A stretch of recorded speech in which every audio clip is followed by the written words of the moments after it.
Hello friends, आज हम पढ़ेंगे ट्रिब्यूनल्स के बारे में। ट्रिब्यूनल्स क्या होते हैं? ट्रिब्यूनल्स वो होते हैं जो कोर्ट की तरह ही काम करते हैं, पर जहां हमें जल्दी त्वरित न्याय चाहिए होता है उसके लिए ट्रिब्यूनल बनाए गए थे, क्योंकि कोर्ट्स पे ऑलरेडी बहुत केसेस पेंडिंग हैं, उन पे प्रेशर ऑलरेडी, इसलिए ट्रिब्यूनल बनाए गए थे। और ट्रिब्यूनल हमारे ओरिजिनल कॉन्स्टिट्यूशन संविधान में नहीं थे, इसको 42वें संविधान संशोधन 1976 से जोड़ा गया।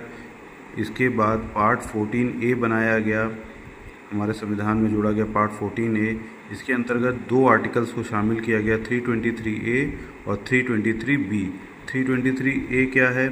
ये एडमिनिस्ट्रेटिव ट्रिब्यूनल है। इसके अंतर्गत जो भी पब्लिक सर्वेंट हैं उनको अपनी नौकरी से रिलेटेड, जैसे अपॉइंटमेंट, प्रमोशन, रिक्रूटमेंट, सैलरी से रिलेटेड कोई भी उनको दिक्कत है तो वो इस ट्रिब्यूनल में जा सकते हैं।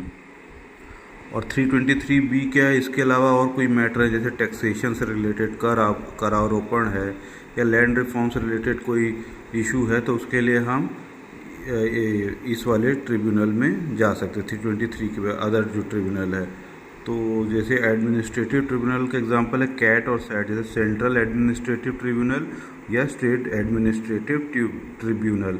तो इसके अंतर्गत पहले ये था कि आप अगर इस ट्रिब्यूनल के आदेश से अगर आप खुश नहीं हैं, संतुष्ट नहीं हैं, तो डायरेक्ट आप सुप्रीम कोर्ट जा सकते थे।